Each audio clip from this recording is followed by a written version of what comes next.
Assalamualaikum warahmatullahi wabarakatuh. Alhamdulillah kembali dipertemukan Allah Subhanahu wa taala dengan makam para syuhada Uhud dan kembali kita menapaktilasi perjuangan para syuhada. Mereka adalah orang-orang terbaik dalam agama yang oleh Allah Subhanahu wa taala dijelaskan dalam surat Al-Fatihah, an'amta alaihim. Mereka orang-orang yang telah diberi nikmat oleh Allah, yakni an-nabiyyin, as-siddiqin, asy-syuhada, as-salihin. Dan diantaranya adalah para syuhada dan sayyidus syuhada, paman kandung Rasulullah sallallahu alaihi wasallam bernama Hamzah bin Abdul Muttalib dikebumikan di tempat ini. Dan kita sebagai para pengikut di akhir zaman insyaallah akan terus mengikuti mereka dengan semangat yang menggelora dalam rangka li'ilai kalimatillah, meninggikan kalimat Allah Subhanahu wa taala, dan tidak ada yang lebih tinggi kecuali kalimatnya Allah Subhanahu wa taala. Maka wahai para duat, para da'iyat, ya mari kita terus belajar mengisi kapasitas kita sebagai seorang dai, karena dai itu adalah teladan, contoh. Maka kita harus mencontoh kepada Nabi sallallahu alaihi wasallam. Qala Allah Ta'ala, laqad kana lakum fi Rasulillahi uswatun hasanah. Hanya pada diri Rasulullah itulah contoh dan teladan yang paling baik. Dan satu di antara karakter para dai, para duat adalah harus mencontoh akhlak beliau. Karena beliau berkata, innama bu'itsu liutammim makarimal akhlak. Sesungguhnya aku ini diutus dalam rangka memperbaiki budi pekerti manusia. Inilah yang hilang daripada duat hari ini.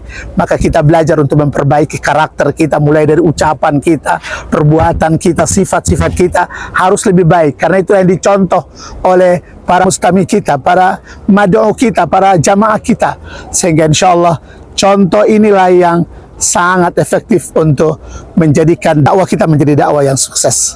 Uhud ini terjadi pada saat itu Abu Sufyan belum masuk Islam, istrinya Hindun, dan Khalid bin Walid. Khalid bin Walid masa itu menjadi pemimpin tentara kafir Quraisy.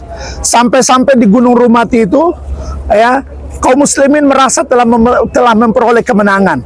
Tapi Khalid dengan cerdasnya membuat manuver dan dia memutar Gunung Rumati itu, dan hampir saja kaum muslimin kalah di saat itu. Dan di saat itu Nabi terkena satu anak panah di mulutnya, sampai-sampai para sahabat sulit untuk membuka anak panah itu. Bahkan ada sahabat saking cinta kepada Rasulullah, mereka mencabutnya pakai gigi-gigi mereka.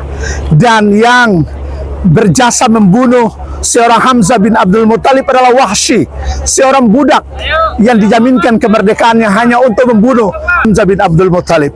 Dan Hindun, wanita yang luar biasa, yang sangat memusuhi Nabi sallallahu alaihi wasallam, pada saat itu membelah dada paman Hamzah bin Abdul Muttalib dan memakan jantungnya mentah-mentah. Naudzubillah min dzalik. Dan orang-orang bersifat seperti Hindun, Abu Sufyan sampai hari ini masih ada. Maka para duat berhati-hati terhadap para munafik yang ingin menghancurkan Islam dari dalam agama Islam itu sendiri. Masjid sebagai tempat ruku dan sujud kepada Allah Subhanahu wa taala, tapi juga menjadi tempat pemersatu umat Islam.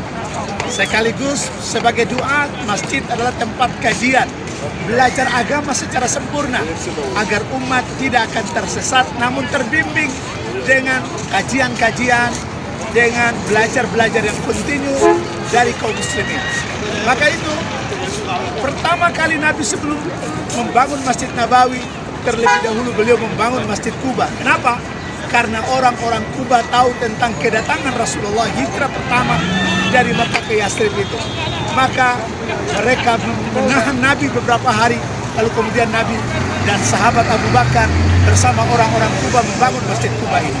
Masya Allah saudara, sholat 2 rakaat di Masjid Quba sama seperti pahala umrah. Kenapa? Karena Rasulullah memberikan keringanan, jaminan kepada orang-orang Madinah yang sulit menunaikan ibadah umrah, sebagaimana orang-orang Mekah begitu mudah, sehari 2 hari bisa melakukan umrah secara mudah. Inilah keutamaan orang-orang Madinah yang dijaminkan oleh Nabi sallallahu alaihi wasallam. Maka sebagai para duat, tentu kita harus memperhatikan agar ilmu yang kita ajarkan kepada umat adalah ilmu yang betul-betul bersumber dari Al-Quran dan Sunnah, insyaallah.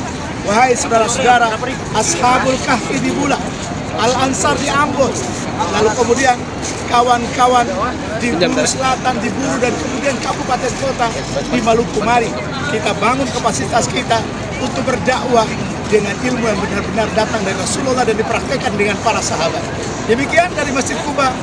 Hari ini tanggal 27 Februari 2024 kami mengakhiri hari ini untuk kami berangkat menunaikan ibadah umrah melalui miqat di Bir Ali, dan seterusnya kami berharap mudah-mudahan umrah yang kami lakukan dapat diterima oleh Allah Subhanahu wa taala. Amin ya rabbal alamin. Dari depan Masjid Kuba kami sampaikan kepada saudara-saudara sekalian. Assalamualaikum warahmatullahi wabarakatuh.